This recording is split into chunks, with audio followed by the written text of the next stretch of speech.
Hello, Cancer. Welcome to your reading. I'm sorry about my voice. I've had a flu from hell, and it's better. And it lasted. I've never had a flu that lasted this long. I think at this point 9 days, which I think is outrageous. But apparently I got me one of the bad ones. But I can't take it anymore, so I'm doing readings again, even though my voice doesn't completely sound as it should. Either way, welcome, Cancer. So I had a reading for you on my table before I got sick, but I just felt like it wasn't the right question, or it wasn't really the right thing anymore by the time I'm now ready to do your reading. And I feel like this is mirroring something that you've been going through, because you come out with, as your first card, with the Dragon's Hoard, protecting the future. Now, this is talking about you having a question about your future. Either some very specific project, I think it might be, something that you want to know how it's going to unfold, or when it's going to get really started, or it could literally also be not really knowing what to do with your future. It's like you're sort of at a crossroads and you're not really sure, you know, what to go for or where to look, or yeah, I think you'll know probably, or you'll find out as it unfolds. You have sort of a burning question about your future, and it could be more or less specific. So on the road to trying to find this answer, you've been delayed, sort of the same as I just was, maybe even sick. Maybe you've had some health issues that you've been having to work through, and they sort of delayed. Well, that's how you see it. You see it as something that delayed your process.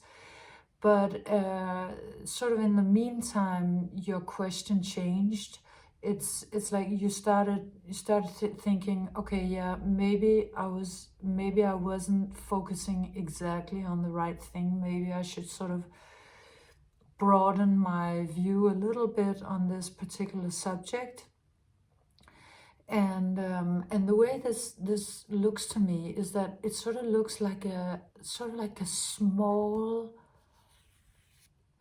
thing, like the snitch from Harry Potter, like the little, you know, feathery ball that you have to catch. But it really doesn't come out very Harry Potter-ish, because it also looks like, if you see there's this column here, it looks like something that's hidden in the room of requirements. Meaning it's hidden in sort of a secret room, a room that's not easily accessible, and it only opens when and if you need a particular item, and then it will only give you that particular item at the exact right time. And it's like the time has not yet sort of quite arrived, or I mean, you're looking for the room of requirements, or maybe you've gone into, you know, you could have gone into a very specific place in the world, like, or maybe an attic or a basement or somewhere sort of hidden, or an archive, and you're looking for something. And it's not easy to find, and you're not also completely sure as to whether you have opened that particular part of the place that you're looking, in order to find this, you know, this answer about your future, or this thing that's going to show you in, you know, the right direction to go. You've been going through a process where you've been looking at all of the clues that you already had and already have. So you've been kind of, this one looks like you've been looking back. So you've been sort of going through some old stuff, or some old memories, or old things, or old archives. You could have been, yeah, could have been kind of also relationships. But either way, you've been trying to see if there was a clue in your past to tell you something about this future. You know, it's like a missing link, or just like a really important piece of understanding in order for you to sort of move forward. And you're sort of like, yeah, but you know, unless I get sort of this future puzzle piece, then I can't move towards my future. So for a while you've been sort of looking at the past, trying to figure out, okay, what's there that has to do with this? Maybe, you know, maybe there's an answer there.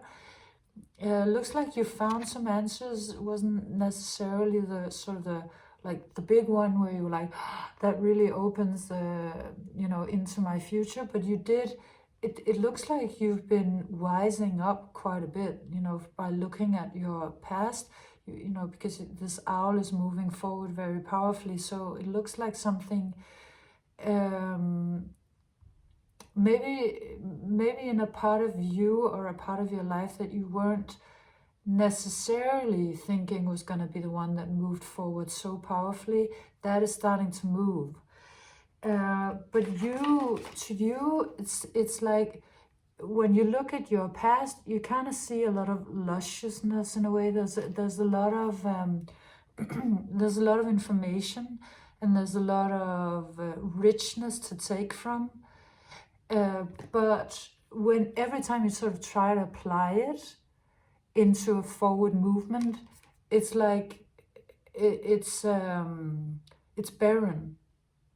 So you have all of this lushness and color and wisdom, but every time you try to make it into sort of a movement or make it into something that changes your life here and now, you end up with this black hole sun and with this this, you know, weird desert-like landscape, and feeling a little lost and not really knowing which direction to go because they all kind of look the same. So what you're really looking for is a much bigger picture, because it's sort of like if you were able to get up over this desert, it would reveal itself to you as sort of as crop circles, as ancient knowledge, and here's you at the top of the mountain, sort of with your hands over your head, like really celebrating because of having finally found that answer. Excuse me. But you're not here yet. This is where you're hoping to get, and you're not really sure exactly how to get there, because you feel like you are sort of in the right place, you're sort of in the right landscape, but it's almost like this here is an overhead shot of this. So, excuse me, it's like there needs to be a perspective shift, because what right now looks to you like a black hole, like a sort of a nothingness that things are disappearing into, is really a mountain that you're sort of building, and then at the same time you're climbing it, and once you get to the top of it, you'll see sort of the whole picture. So this thing to you that looks like it's just sort of a black hole in your life, now this could be some part of your life or somebody or something that you're sort of trying to work out.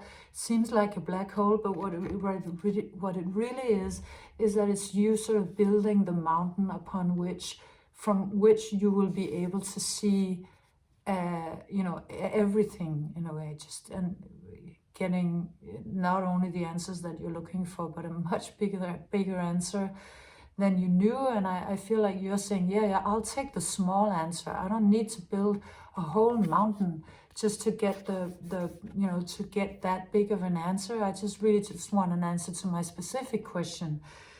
But it's like, yeah, that's too late now. It's kind of the answer. The answer is, you know, the quest that you have started, you know, you can't, you have to finish it. You know, it's gonna go this way either way. And the reason why is actually it's coming much later in the reading actually as the last card of the reading, is because your soul wants you to take this journey. And it's not going to be barren forever, but it is sort of, you are doing some work in the desert. That's sort of how it has to be. But I mean, it's asking you to trust, to be receiving of grace, and to be receiving towards truth and knowledge, because this one, if you see that inside of this picture, there's somebody with their hands up, and same as this one, and this one is much more feminine, it's much more flowy, it's much more watery. So it's speaking about your feminine, about stepping into a space where you are more sort of receiving and more in your feminine side, because it will sort of it will soften the harshness of this journey. Because if you were to walk all the way in sort of sand and sun, and then it's gonna be that harsh journey that you might at this point feel like it is. But really, it's asking you to practice being more receptive in a way. And that also comes out with this one, with the Page of Materials, which is always, to me, looking like a divine download, like receiving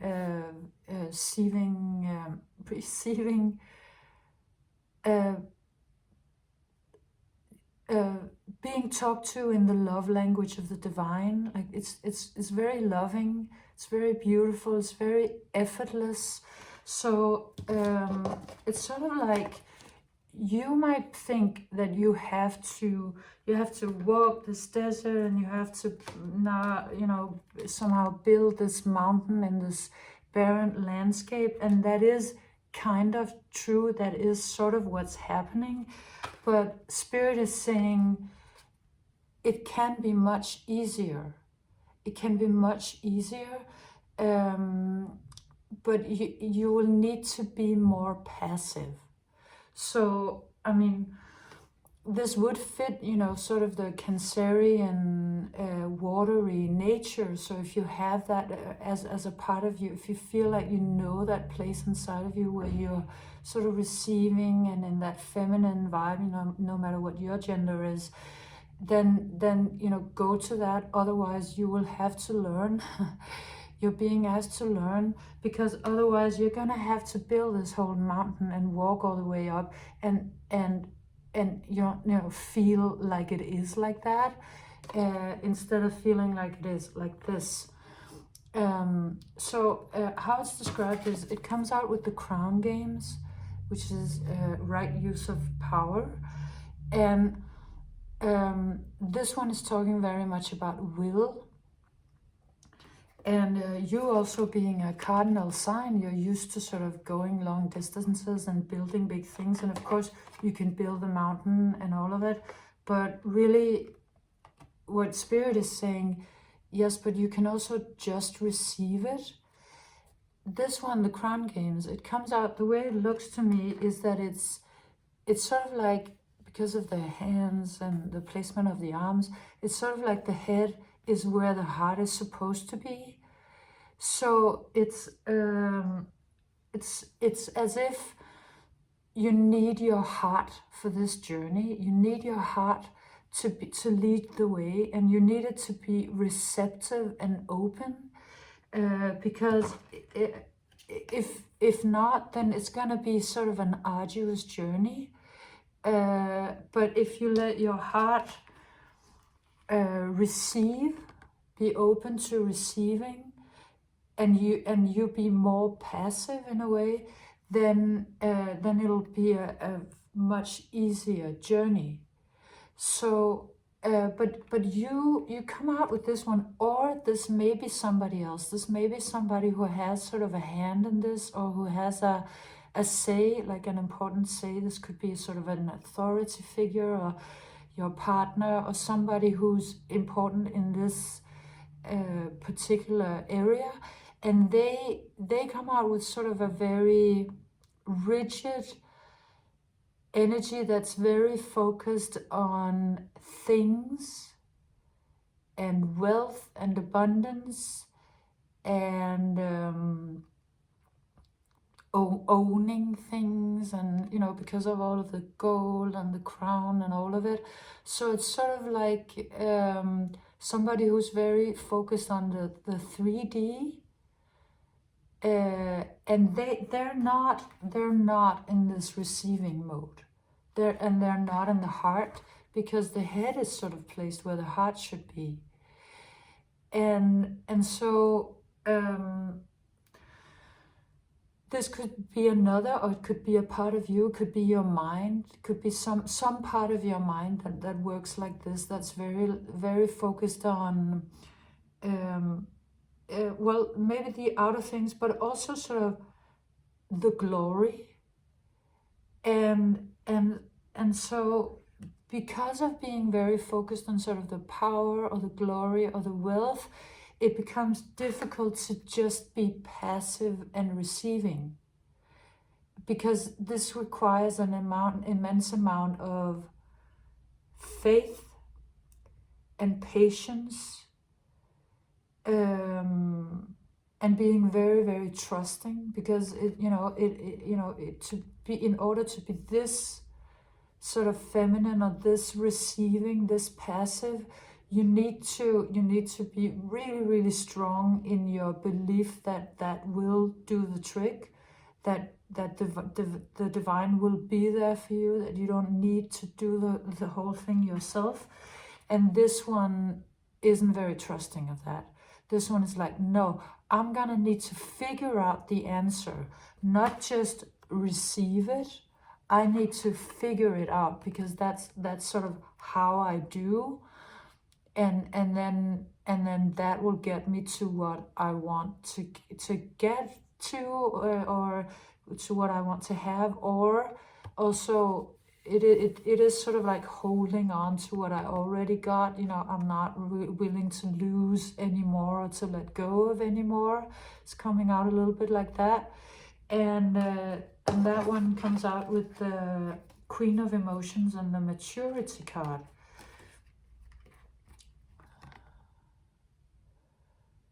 And normally, I mean, at least the Maturity card, the other one shifts a little bit, is this one is usually a very positive card. This one, a little bit of both.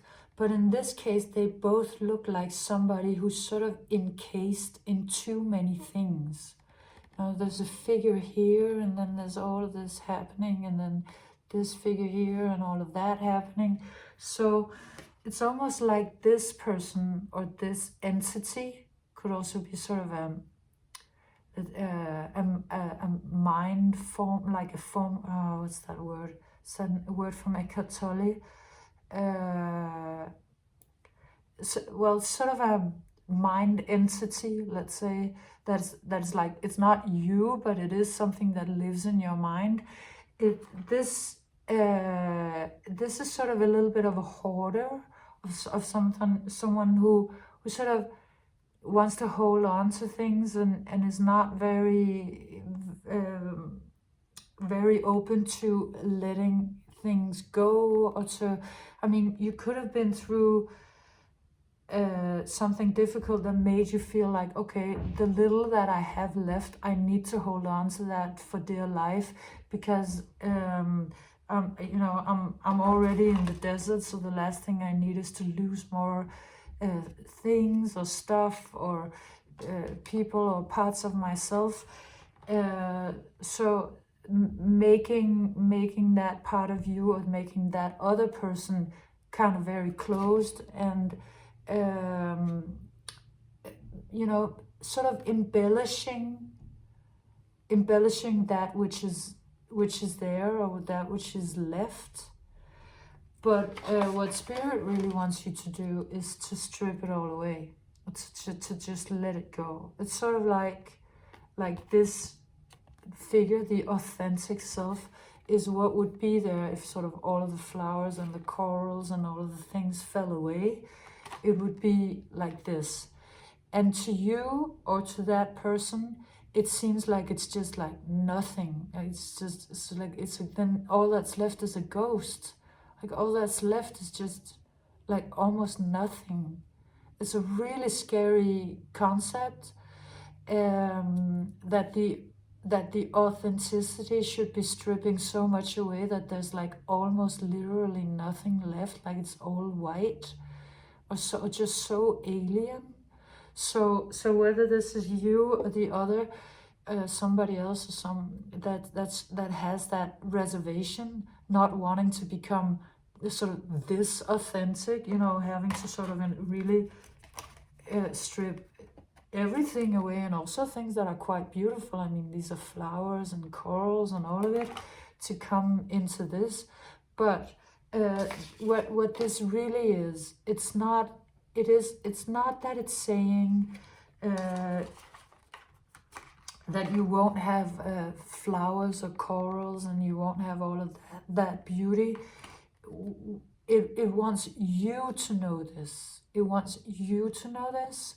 It wants you to have the courage to take the journey to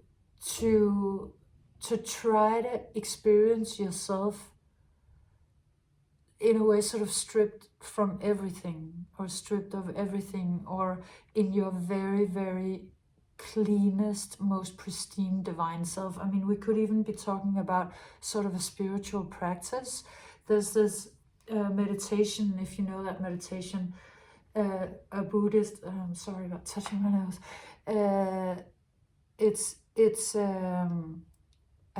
I believe it's called I Am Not, and then every time you say something that you're normally very identified with, so you would say, for example, I'm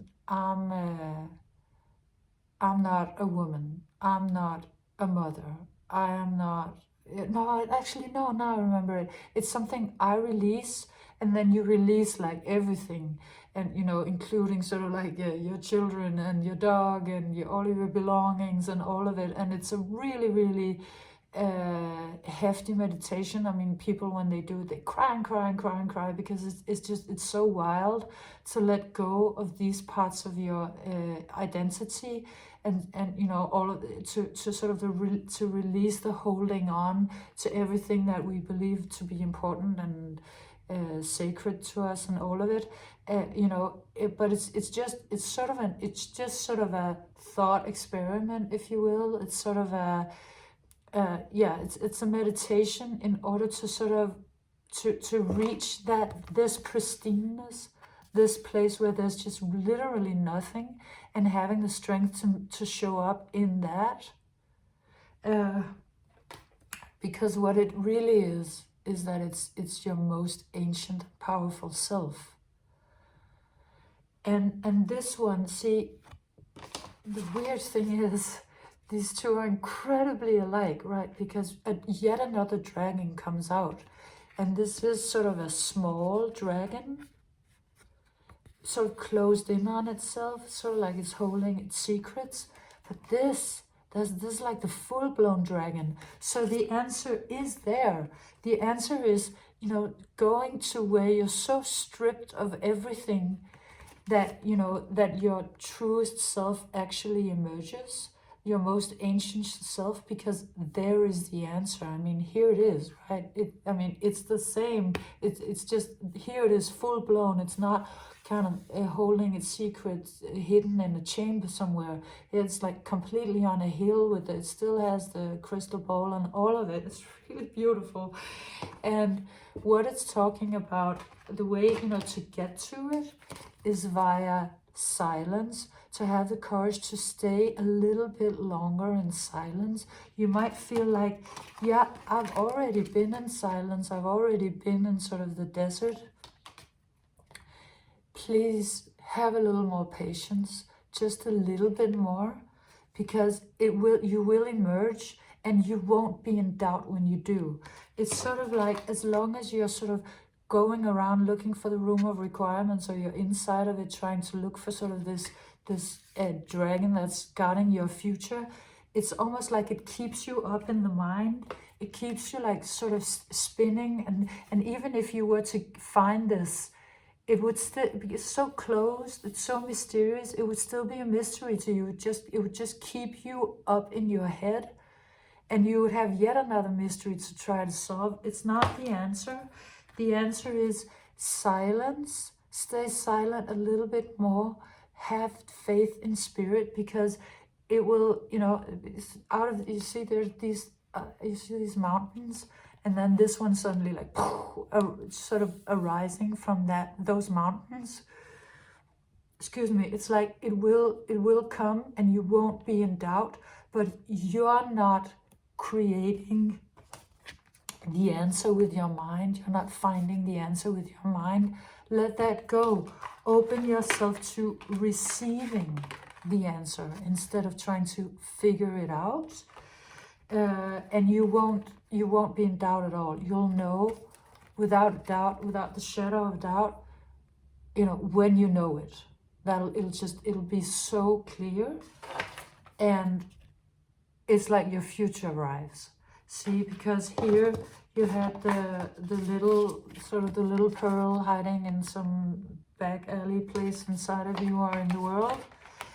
And for you to have the courage to strip down to the bare essentials will make this pearl really, really, truly manifest in your life. Like, then it will be visible. It will be like almost everything, that your future will be everywhere, everything glorious, clear and visible to you.